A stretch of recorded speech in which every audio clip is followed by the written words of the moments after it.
वक्रतुण्ड महाकाय कोटिसूर्यसमप्रभा निर्विघ्नं कुरु मे देव सर्वकार्येषु सर्वदा नारायणं नमस्कृत्य नरं चैव नरोत्तमं देवीं सरस्वतीं व्यासं ततो जयमुदीरयेत् गुरुर्ब्रह्मा गुरुर्विष्णुः गुरुर्देवो महेश्वरः गुरुः साक्षात् परब्रह्म तस्मै श्री गुरवे नमः. Please repeat this one after me. Om Sahana Bhavatu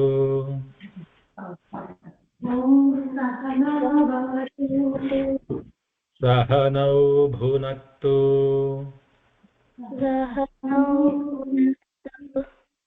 Sah Viryam Karavavahai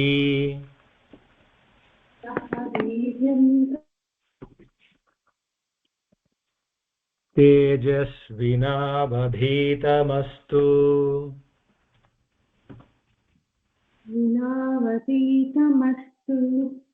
Ma Vidvishavahai.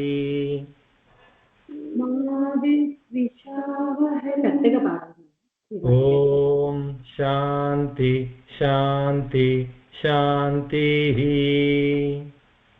Om Shanti Shanti Shanti. Mona, ఇవన్నీ sounds that are good for you. Reminders for all of us. First is for me to record. I did the recording already. If any of you just check your screen once. If you are not on mute, please go on mute so that there is no disturbance to the rest of the class. Please take that 1 second and check if you are on mute or not.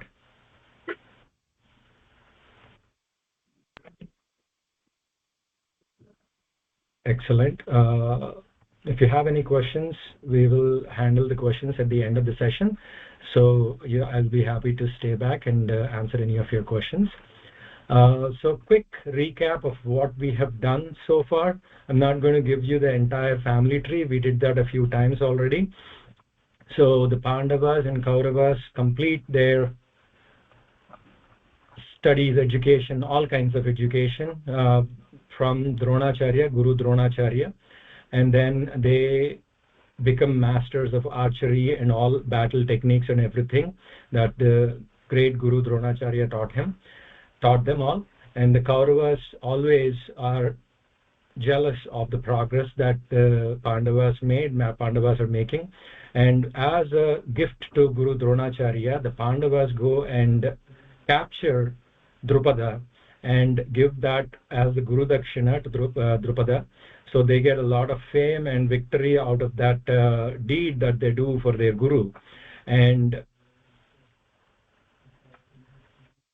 so Yudhishthira, he gets named as the Yuvaraja, the next in line for the king post. And Duryodhana doesn't like that at all. Duryodhana, he gets jealous, he gets frustrated by that decision taken by his dad.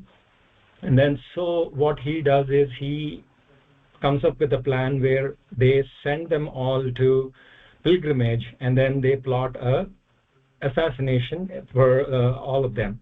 So they all go to Varanavrata, and Duryodhana's messengers, they also go there, and then they try to set up a house full of wax and other inflammable objects. And in that house, the Pandavas, even though they know what is happening, they get the suspicion, so they start living there. And finally one day Yudhishthira, he decides enough is enough. They make their own plans. They dig a tunnel under the house, so whenever it catches fire, for them to easily escape and go to the nearby forest. So one day Yudhishthira, he himself sets fire to the house, and then they all escape through the tunnel into the nearby forest. There they meet the horrible demon Hidimbasura and his sister Hidimba, and the great battle ensues between Hidimbasura and Bhima. In that battle, Bhima wins and kills Hidimbasura. So that is where we stopped our story last week. And then we are going to continue it from there. So after killing Hidimbasura, Bhima comes back in pride, and then he gets united with Kunti and his brothers, and they all applaud him for his victory. And Hidimba, she stood there watching them fight and watching them battle. If you remember, Hidimba's heart filled with admiration and love for Bhima. So she approached him and expressed her wish to marry him, praising his bravery, kindness, and strength.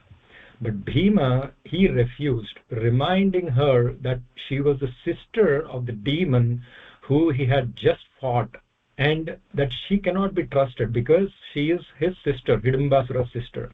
So she could be a dangerous person for them and their lives at any time. But she was hurt to hear that because she was genuinely in love with Bhima, but she was hopeful. She wanted to try all means. Hidimba then, she went to Mother Kunti. She bowed to her, and with deep respect, she explained her love for Bhima and her desire to live a righteous life, not as a demon anymore, but to change her means and to become Bhima's wife and lead a rightful life. So she told Kunti that she could see the arrival of sage Vyasa. She, as a demon, she had some special powers to see the future. So she said, to convince you, I'm going to foresee what is going to happen, and I'm going to tell you, so you get convinced that I am the right person and I'm not asking to marry Bhima for any wrong reasons. So she tells that sage Vyasa is going to come visit them soon, and then he's going to bless them and guide them to safety, because they just escaped a plot that Duryodhana plotted against them to kill them. So they need safety, they need to understand what their future is. So she tells that sage Vyasa is going to come soon and help you. And then she tells Kunti that she was destined to bear Bhima's child, and that the son is going to grow up to be strong, brave, and he was going to play a very important role in the future of the Pandavas and Kauravas, especially in the battle, Kurukshetra battle at the end. We are going to see all of those in the future, but as of now, she just convinced Kunti, saying that their child Bhima's and her child is going to play a very pivotal, important role in the future of Pandavas and Kauravas. Kunti was surprised by her words. She was convinced that Hidimba is honest. So when Kunti got convinced, Bhima also got convinced, and they always listened to their mother and followed their instructions, the elders' instructions. Dharmaraja Yudhishthira also agreed that Bhima and Hidimba could get married. So with everybody's blessings, they both got married in the forest. And soon, again, this is a demon and with special powers and special blessings. So soon she gave birth to a very strong child named Ghatotkacha. So that child, he grew up into a young man. Again, demons, they have special powers. He didn't go through the childhood, he didn't go through the process of waiting and growing up over the years. So he became a young man with all powers and magical, mystical powers and strength and knowledge and everything. His name is Ghatotkacha. The child of Bhima and Hidimba, his name is Ghatotkacha, very strong boy who became a young man. And after some few days, Hidimba told Kunti that she was very happy that she got married to Bhima and she got the child as a blessing of their marriage. So she said, I'm going to leave from here and go towards east and raise my child there, and he is going to be the king of the demons and Rakshasas, and he is going to collect the armies, and he is going to bring strength to Pandavas. I'm going to give him the education and the strength that he needs so that he can aid the Pandavas when they need him. So she said that, and she said, I must leave now. I have to live in the forest far by. So she took Ghatotkacha and she left. And Ghatotkacha also promised his dad that whenever Pandavas needed, all they need to do is call upon him and he will come to help. So Kunti blessed her and wished that Ghatotkacha would grow into a strong protector, and bidding farewell to Bhima and his family, saying bye, Hidimba gently, she took her son and disappeared into the deep forest. So that is Hidimba's role and Ghatotkacha's role in this episode, like, to and until the Kurukshetra war, Kurukshetra battle, we won't see them again until then. So they say bye and they leave in the first episode of Adi Parva, and then we don't see them until Karna Parva, where the battle is actually happening in Kurukshetra. So Bhima and the other brothers and Kunti, they follow the instructions of Hidimba and they go to a nearby ashram where they await the arrival of sage Vyasa. After a few days, they rest there and they are under the guidance of the sages there. One day, Pandavas and they were waiting for Vyasa, and as they expected, sage Vyasa comes to the ashram. Sage Vyasa, remember Sage Vyasa, right? The son of Parashara and Satyavati, who is the narrator and author of the Mahabharata. He is the form of Vishnu himself, who took that form to write and give all the scriptures to us and to the generations after him. So Vyasa, he came and he guided Pandavas and Kunti. He said he ensured them that no danger will come to them, even though a whole family of Dhritarashtra, Duryodhana, they're all plotting against them. Their good nature will protect them. He assured them. He guided them. It is not time for you guys to come out yet. Let Dhritarashtra still think that you guys are dead in the fire accident that happened. So live a life of incognito. Don't come out as Pandavas. Don't show yourselves out yet. Go to a place called Ekachakrapuram, a quiet village, where you could all live safely. So he guided them where the Ekachakrapuram and what they have to do in there.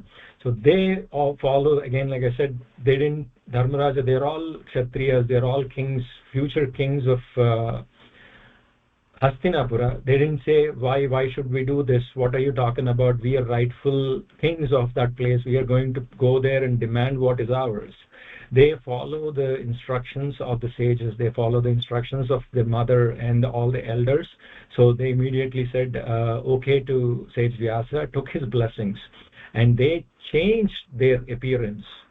They disguised themselves as simple Brahmins, a kind Brahmin, so going there as Brahmins into the village, asking for help and asking for a place to stay. A kind Brahmin family, they welcomed them into their house and gave one portion of their house for them to live in. So what happened next is all these Pandavas, their life became very different. So every day, how do they live there? They disguised themselves as Brahmins and they went there. So every day, the brothers, they went to different houses and they begged, they asked for food and other necessities. Who are these? The most strongest warriors who are the future kings of Hastinapura, who are used to a royal life all the time, living in palaces and utmost comforts that anybody could imagine. Those 5 brothers and the wife of King Pandu, who ruled the entire kingdom of Bharata at one point, the queen, she and her sons, they are begging for food in the city of Ekachakrapuram, following the instructions of Sage Vyasa to lay low and to live incognito. So what that tells us is that life is full of ups and downs. It is important to embrace the philosophy of life and always be in that good path, even when life tests us with different kinds of difficulties or different kinds of happiness and sadness, whatever it is, you have to treat the life in the same path and same righteous way, because that is what life does. It tests from time to time, giving us difficulties or challenges.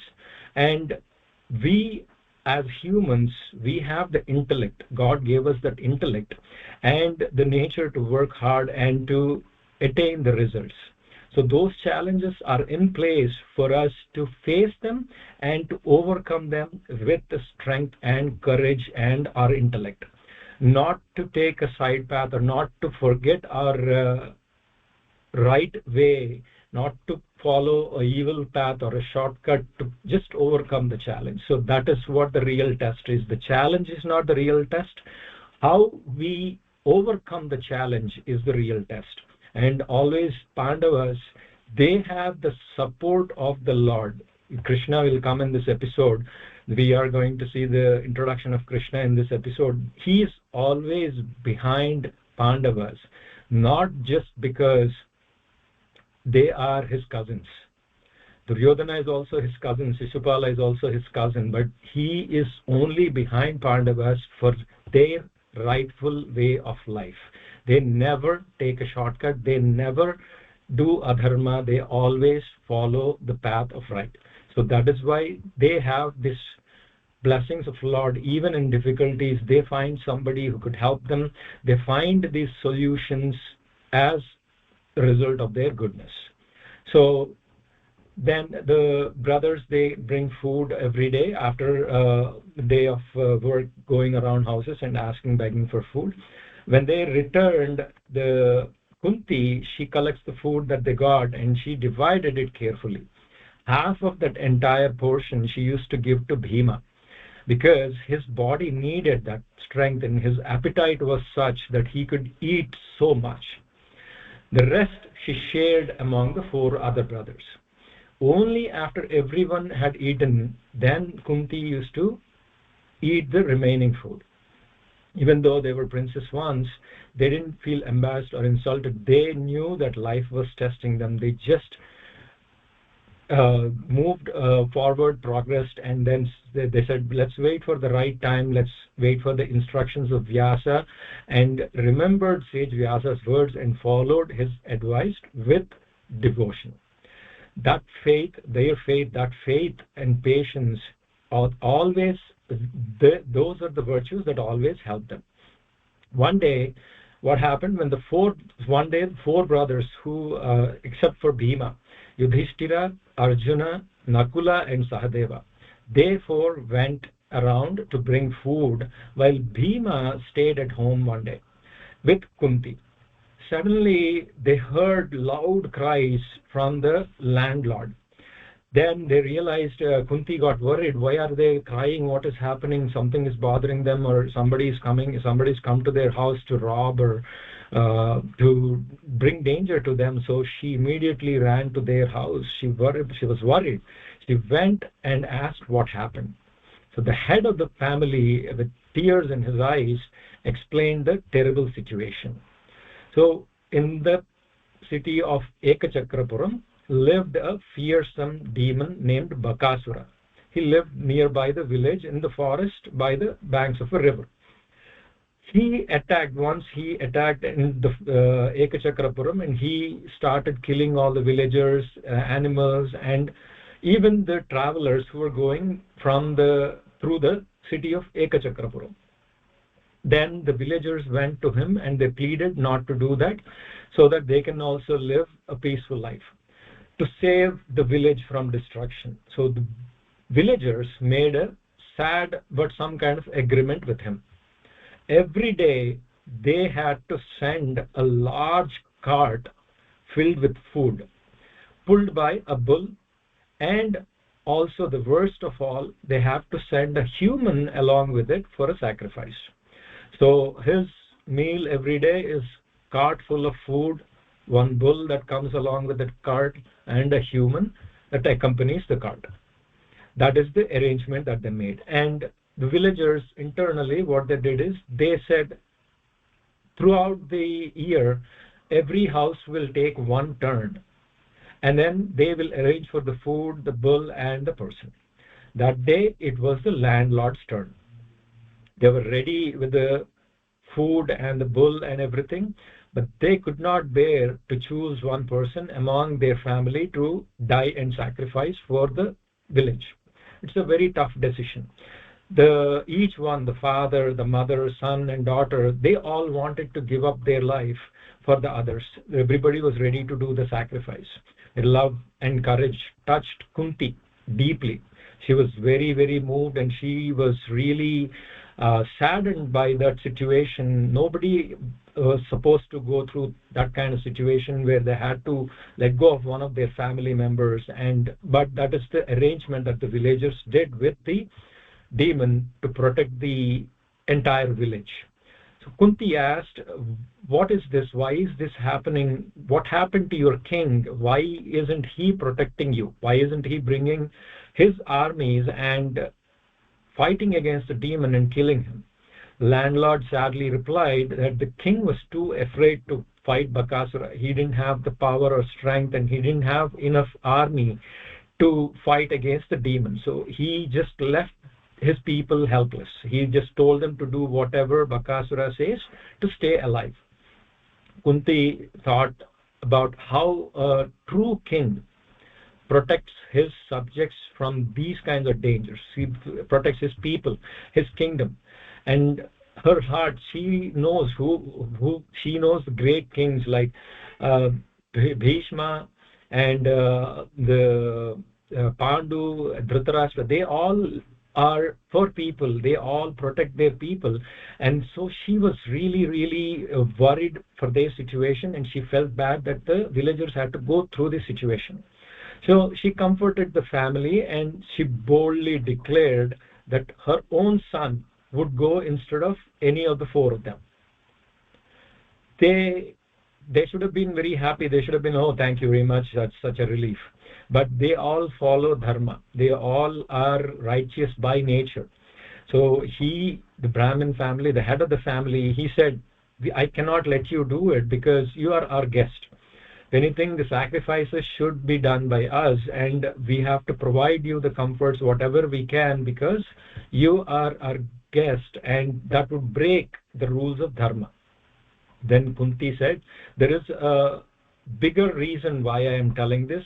Don't argue with me anymore. I insist that I am going to send my son. And she knew her son's power, Bhima's power, and that this is the right moment, time, and this is a place where she has to use their power to protect everybody, all the villagers and the family who gave a house for them to stay. It is her way of thanking the Brahmin family for letting them stay in the house. So with great hesitation, the head of the family, he agreed. And Kunti, she went back to her house, and she told Bhima that she had agreed to send him instead of the Brahmin family, one of them, and that a demon called Bakasura, he has been torturing everybody in the village. It should have been a moment of surprise, or it should have been a moment of what are you talking about, why are you doing this to me kind of thing, but not for Bhima.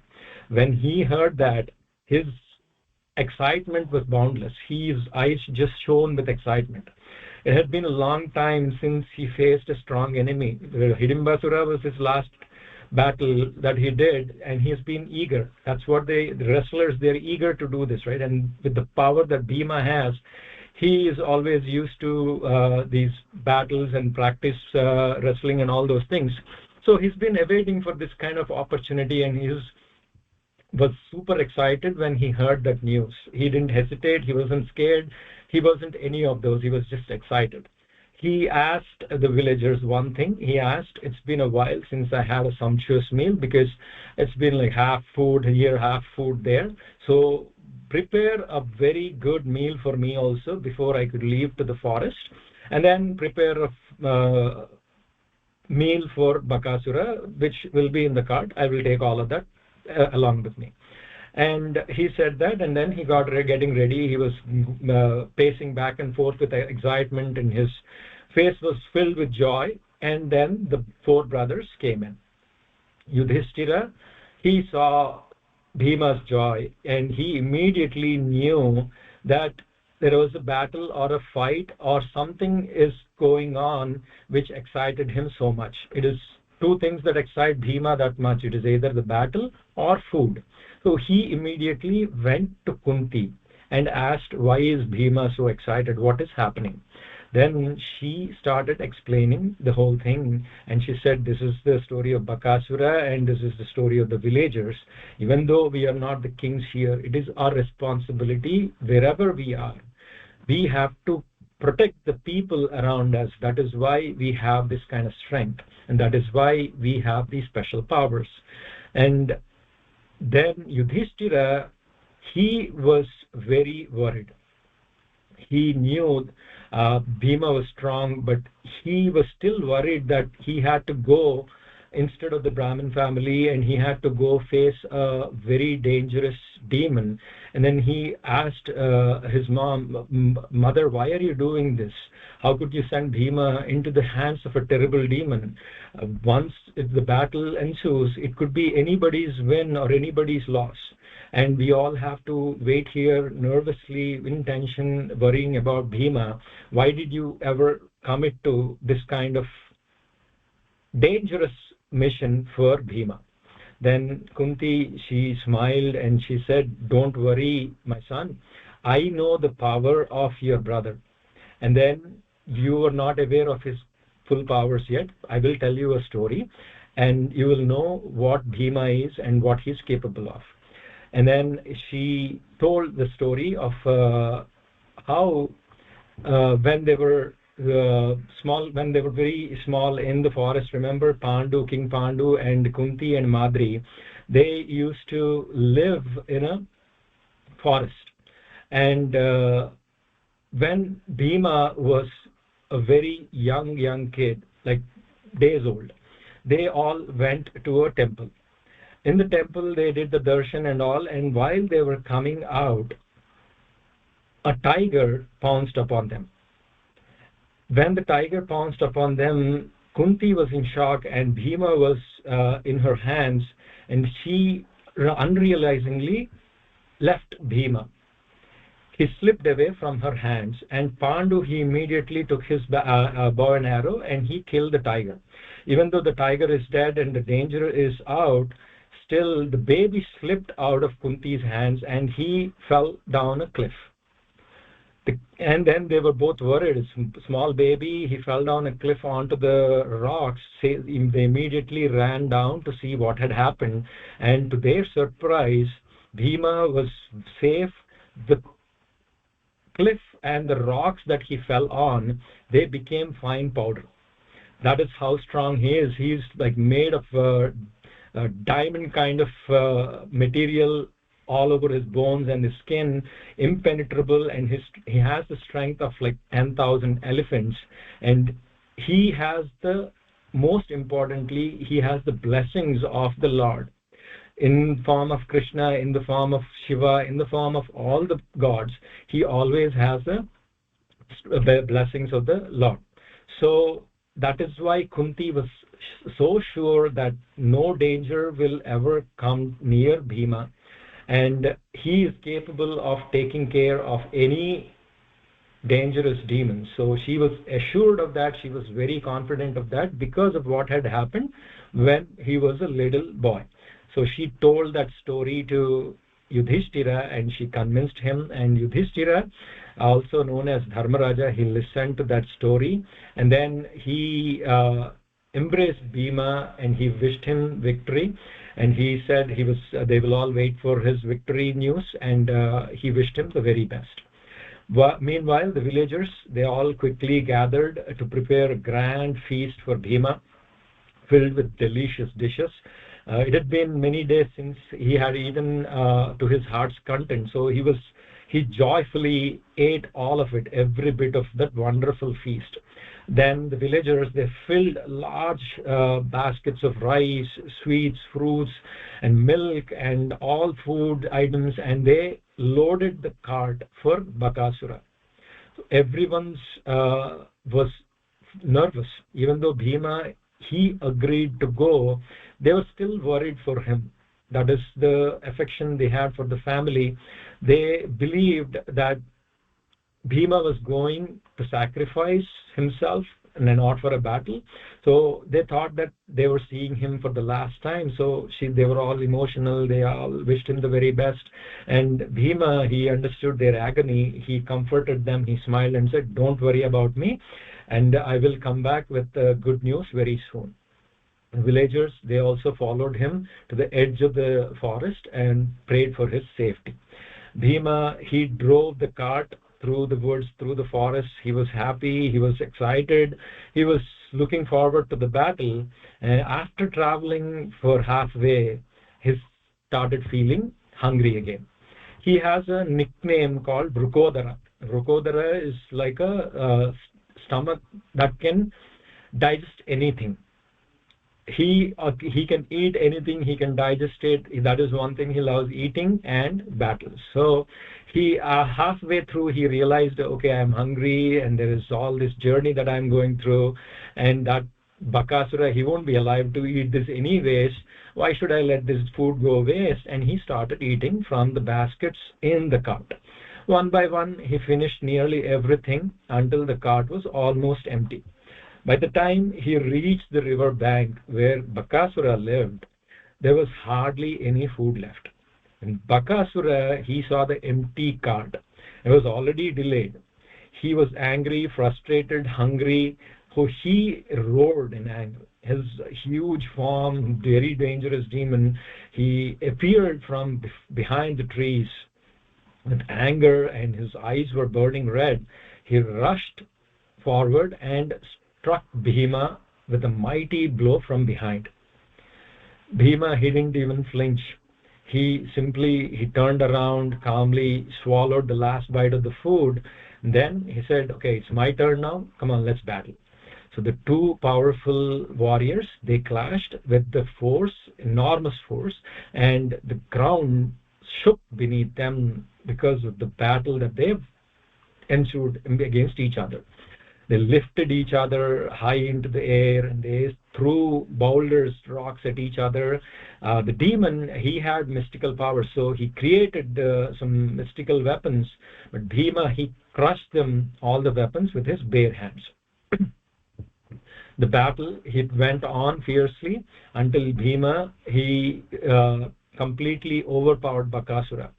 Bhima struck him again and again with his fists. And the demon, Bakasura, he roared in pain. Blood was flowing from his eyes and mouth. And finally, with one powerful punch, Bhima made Bakasura unconscious. He lifted Bakasura high above his head and smashed him upon a great rock. The demon, the Bakasura, he fell onto the rock, all his bones broken, and then his head broke, and he was defeated. He was dead, and he lay there forever. Bhima warned the other Rakshasas, the family of Bakasura. He called them all. He showed the fate of Bakasura to them, and he warned them all to stay in the forest and never harm humans again. And then they all agreed. They all feared Bhima. They said, we are never going to come near the village. We are never going to harm the villagers anymore. Then Bhima, he threw the corpse, the dead body of Bakasura, back onto the cart. He wanted to bring it back to the villagers and show it to them so that they can live in comfort, knowing that the demon Bakasura will never come back to harm them. He drove the cart back, and when the villagers saw him return alive, they were very excited to see Bhima. And then they saw the dead body of Bakasura, and they just danced with happiness. They showered Bhima and Kunti with blessings, and everybody celebrated like it was a big festival. The Pandavas, their courage and their penchant, they are always guided by dharma. And what happens because of that is they not only protect themselves, but they protect the people around them. So they always get the accolades, their blessings from everybody around, and that's what protects them, and that's what Kunti wanted. So they all were very happy. The villagers were very happy, and they blessed Pandavas to live a happy life. So the Pandavas, they continued that is the episode of the demon Bakasura. After that, Pandavas continued to live in Ekachakrapuram only, because they were awaiting the next steps from either Vidura or Vyasa or somebody to tell them when they can come out of the hiding. The villagers, as usual, they loved them, and the brothers, they spent their days in the prayers, practice of battle techniques, and they lived a very humble life there.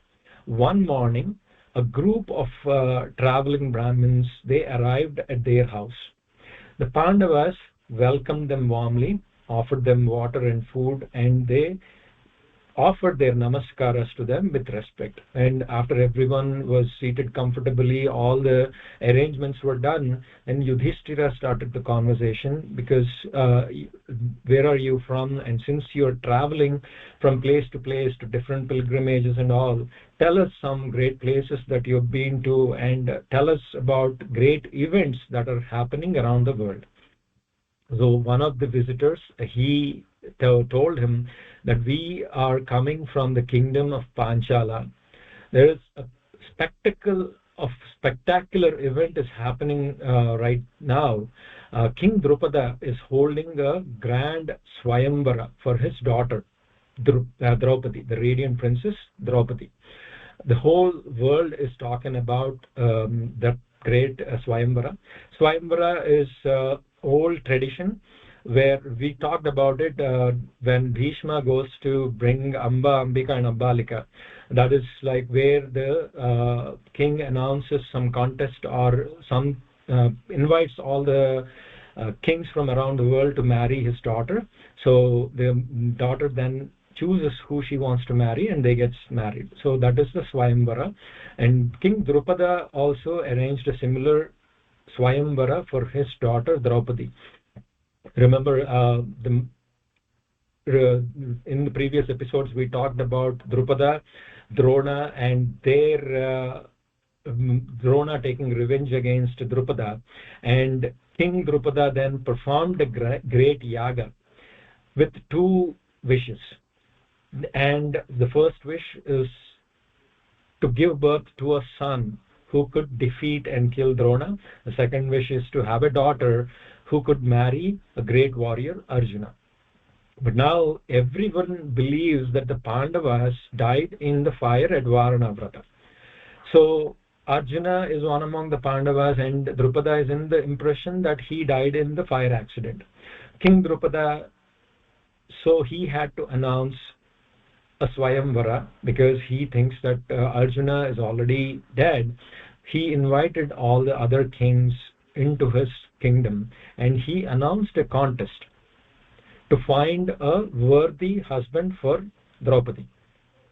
So who's telling this? The traveling Brahmin is telling to the Pandavas, and the Pandavas are listening to it very carefully. Then the travelers, they started explaining what the actual contest is. A golden, in the court, in the middle of the court, in a high ceiling, a golden wheel spins high above on top of the ceiling, and below there will be a pond. In the middle of the wheel there will be a wooden fish. The warriors, what they have to do is they have to aim at the fish on the ceiling, but they have to look at the reflection and aim at the ceiling. So they have to look at the reflection in the pond, aim at the fish on the ceiling, and whoever can aim and target and hit the eye of the fish will be declared as the winner. And whoever succeeds will marry Princess Draupadi. So that is the contest, and that is the idea behind Swayamvara. Draupadi, she is very popular because she is not a normal person who came out of birth like a normal human being. She came out of yaga. She came out of the holy fire. So everybody knows how special she is, and everybody knows how beautiful she is. So all the mighty kings, princes, and the warriors, they all from across the country, they all gathered at the Panchala kingdom to try their luck. When Arjuna heard about the contest, he was excited because he knew that Draupadi was born for him, and their warriors, they always want to participate in these kind of challenging tasks to prove their skills, to prove his skill as an archer, and also to win the hand of Draupadi, who was destined to be his wife, and whose main purpose of birth is to be his wife. The brothers looked at each other, and without talking itself, they all knew what they must do. It was time for them to travel to Panchala and deal with this challenge. They went to Kunti and they told her what was happening and sought her permission. She also gave her consent, and she blessed them to be successful. So they started their journey to Panchala. In the night, as they were traveling, they began their journey towards Panchala, and after traveling for a little while, they crossed the forest. They reached the banks of the holy river Ganga. The river Ganga is in this story so many times, it keeps coming back and back. It is the holy river Ganga, right? So they stopped there to rest. But suddenly, the calm night, it was dark, it was in the middle of the night, there's a big huge sound, and they looked around to see what the sound is, and they saw this celestial bright chariot coming towards them. And from the chariot, a brilliant bright shining figure, Gandharva, he appeared out of the chariot. His name was Angaraparna. He came flying across the sky through his chariot, and accompanied by his wives. He was there to go around the place, and he was there to enjoy, and he was there to relax and camp with his wives. Seeing humans in that place at that time of the night and getting disturbed like that, he was furious. He got angry, and he told them, at this time of the day or at this time of the night, who dares to wander after this when it is this dark? This is the time for other creatures like nocturnal animals and great Gandharvas, celestial beings, to be out in the world, not for mere humans. Why are you guys here, and what is how you guys have to be really courageous to be out in the world at this time of the day at this place, and it could bring you a lot of danger. So I suggest you guys leave this place immediately before I get angry and I attack you. Arjuna, he stepped forward and he replied, those are right rules what you said. This is not a right time and a right place for normal human beings to be here, but those rules apply for ordinary people. We are warriors. We are trained to face any danger, and we are not scared of being anywhere at any time. So Angaraparna, the Gandharva, he grew angry. He didn't expect that kind of answer. He thought they will be scared looking at him and all the people around him, the chariots and everything. But then Arjuna replied, and he got really angry, and he said, okay, then if you're that strong, prove it. Let's fight. Arjuna, he was always, again, they're looking forward to these battles. They're not scared of anything. They're trained for these kind of situations. He calmly took out his bow, and then they both started a fierce battle. Divine arrows and glowing weapons flying across the skies, and they are hurling all these mystical weapons at each other. And though Angaraparna, he was celestial, he was strong, and he had magical powers, he could not match Arjuna's skill. Arjuna had so many astras that he got from Drona, that he was using those, and Angaraparna, he didn't have answer for those. At last, Arjuna's arrows, they broke the weapons of Angaraparna and threw him down. Defeated, he was Angaraparna, and then he was humbled. So the Gandharva, he bowed and said, forgive me, great warrior, I underestimated you. Now I realize who you are. You must be the great warriors, you, the noble Pandavas.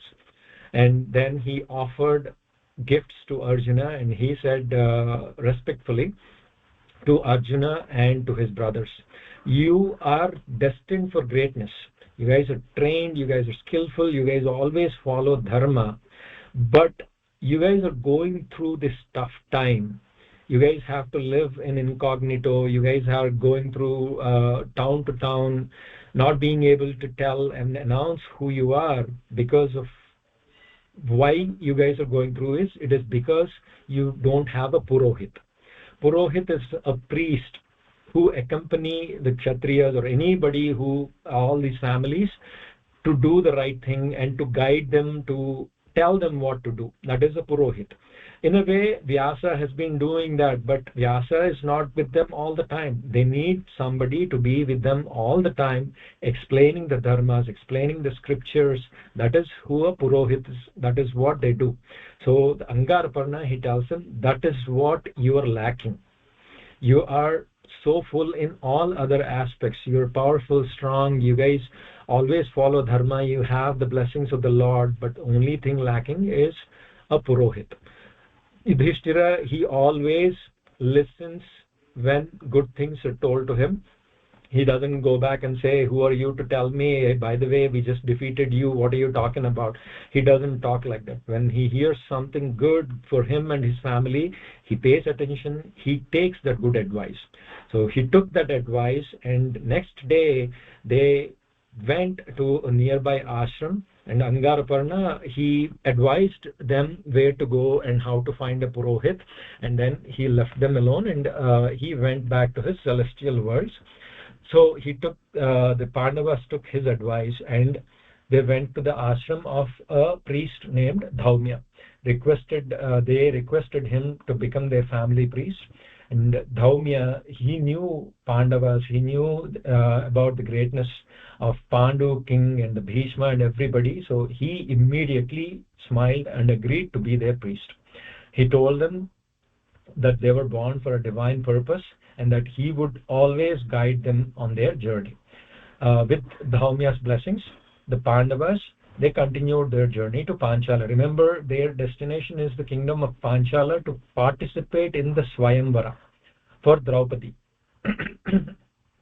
When they finally arrived there, they were amazed to see the splendor of the Swayamvara. The city was entirely decorated with flowers, banners, and shining jewels everywhere, lamps, lights. It was festive.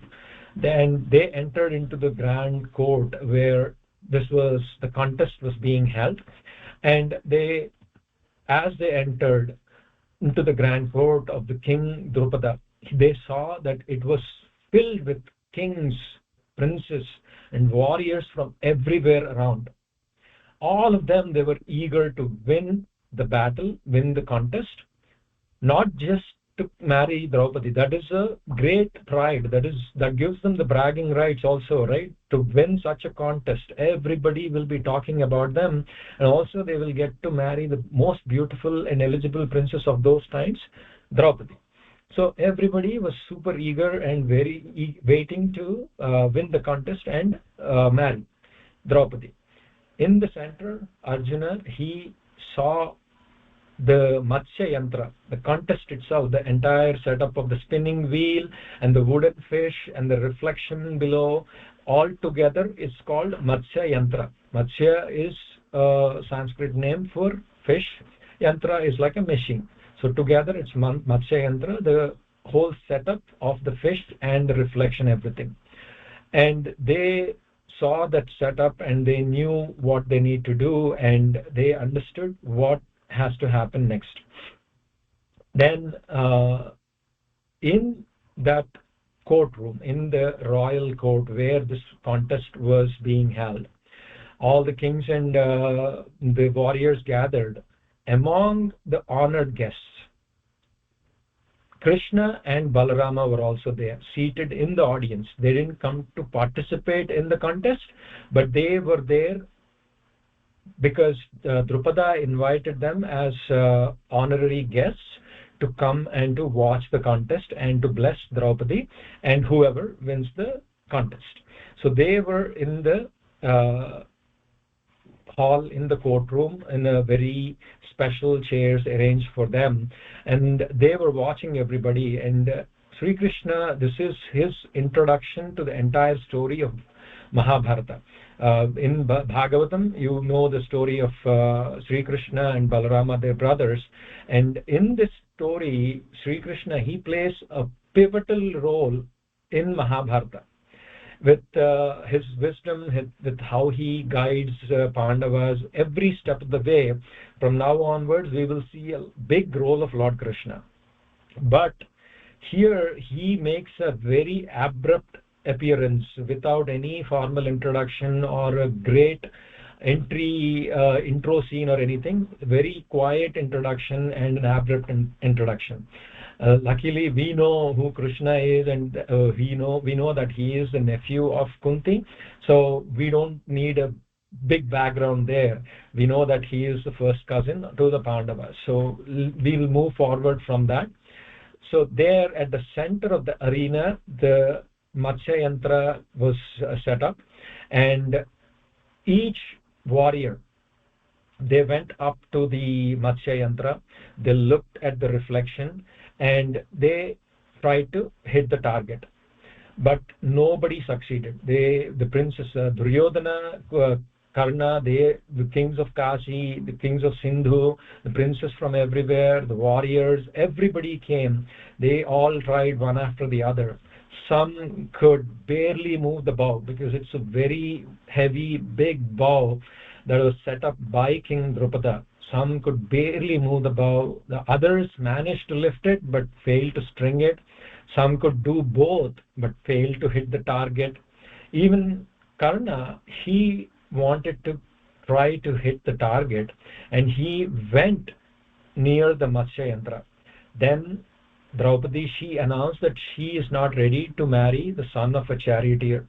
So everybody was upset. Everybody was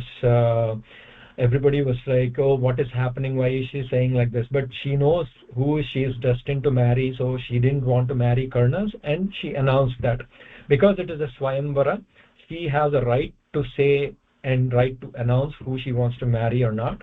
So Karna, he bowed silently and stepped back because Draupadi, she didn't want to marry him anyway. He didn't even try to hit the target. And then everybody was eagerly waiting. Nobody was able to hit the target, so everybody was worried and everybody was curious.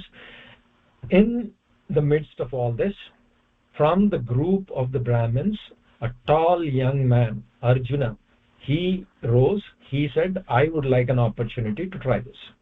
He was dressed simple, in simple clothes. He was very different from all the royal princes and the kings that tried till now, and he looked very simple. And immediately all the kings and Drupada, they were all worried, they were all in surprise. First of all, a Brahmin wanting to try this.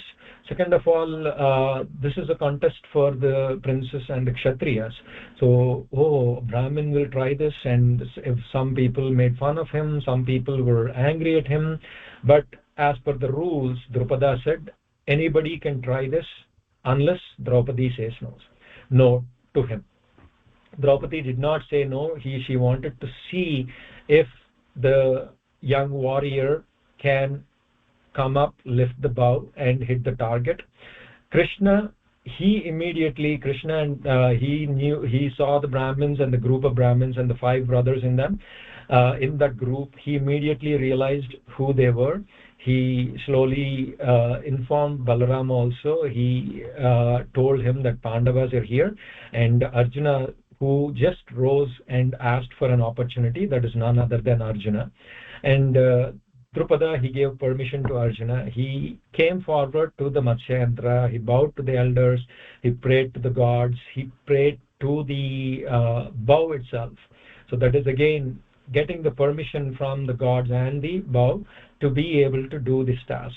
And then he lifted the bow, he strung it, and then with steady hands he pointed it at the ceiling, and he focused on the reflection.